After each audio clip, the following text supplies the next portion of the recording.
मेरा नाम दिव्यांशु भट्ट है।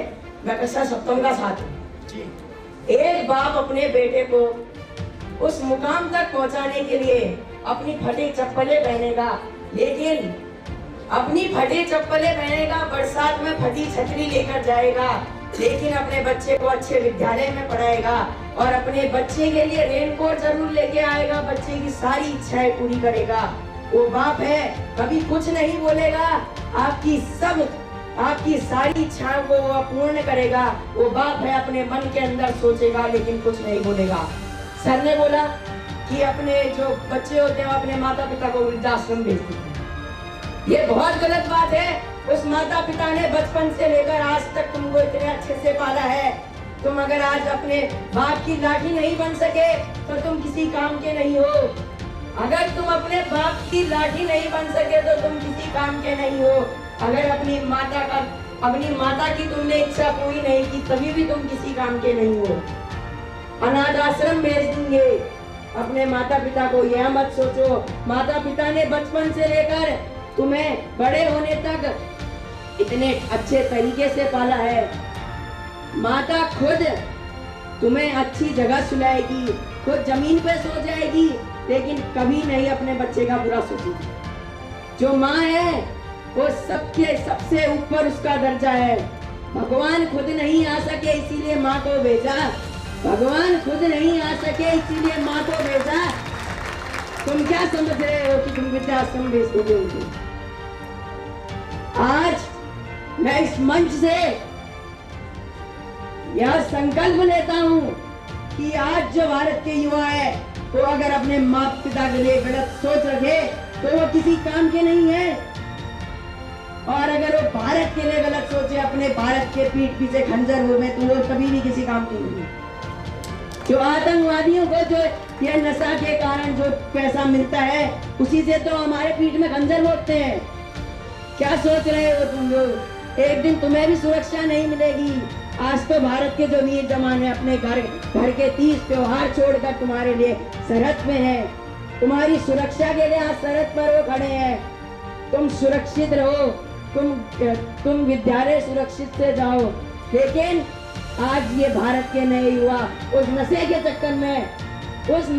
चक्कर में आज अपने माँ बाप के कर्म भूल रहे हैं। एक माँ बाप अपने लिए क्या करता है? बच्चा विदेश गया है, उन्हें क्या पता बच्चा तो किसी गलत संगत में। बाप हर दिन मेहनत करेगा उस बच्चे के घर बनाने के लिए, लेकिन जो बेटा है वो तो गलत संगत में है। इस विद्यालय के ये नव युवा है ना, ये जितने भी है ना, इनमें से मैं आधे से ज्यादा से कह सकता हूँ कि नशे में होंगे, ये नशा करते होंगे, ये मैं दावे के साथ कह सकता हूँ। आज इन युवाओं को पता नहीं है कि इनके माता पिता कितना कष्ट झेलते हैं। अंतिम में मैं सिर्फ इतना कहूंगा, भारतवासियों अभी भी समय है, सुधर जाओ, नशे को छोड़ दो, वरना आतंकवादी पीठ पीछे खंजर बोलेंगे, तुम्हें पता नहीं चलेगा। सुरक्षा तुम्हारी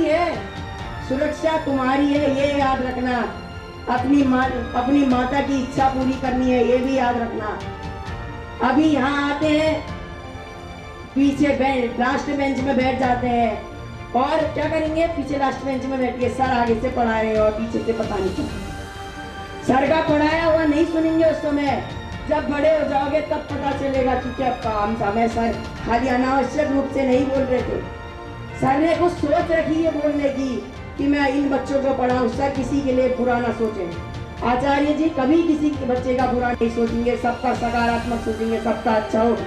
ये जो मैंने पढ़ाया है बच्चा ना, ऐसा सोचेंगे सर कि जो मैंने पढ़ाया बच्चा है वो एक दिन अच्छा मुकाम करे, IAS बने, PCS बने, वकील बने, वक्ता बने, अधिवक्ता बने, प्रवक्ता बने, देश का प्रधानमंत्री बने, राष्ट्रपति बने, सेना का बड़ा अधिकारी बने।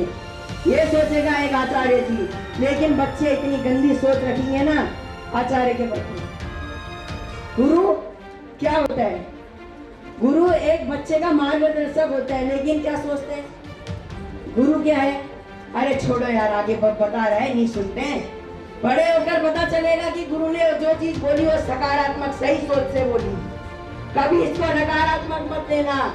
गुरु मारता भी ना जो चोट, तो भी तुम्हारे सकारात्मक के लिए होती है।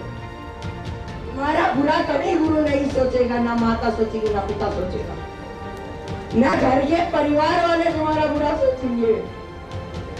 लेकिन ये जो है ना नई पीढ़ी वो बहुत बिगड़ गई है। मैं आज इस मंच से ये कहना चाहूंगा कि जो नई पीढ़ी है वो सुधरे तो आज आतंकवादी हमारे पीछे खंजर नहीं होंगे। आचार्य की बात सुनो, माता पिता की बात सुनो, माता पिता की आज्ञा का पालन करो। अपनी माता पिता की जो आज्ञा का पालन नहीं करता ना वो एक दिन जाके रोएगा, जरूर रोएगा। सेल्फी के साथ कहता हूँ ये नई पीढ़ी रो रही है, देखो मेरी तरह ये नई पीढ़ी के हाथ में हाथ सुनिए। सेल्फी के साथ कहता हूँ एक दिन नई पीढ़ी बस आएगी। इतना ही कहता हूँ, जय हिंद, जय भारत, बहुत बहुत धन्यवाद।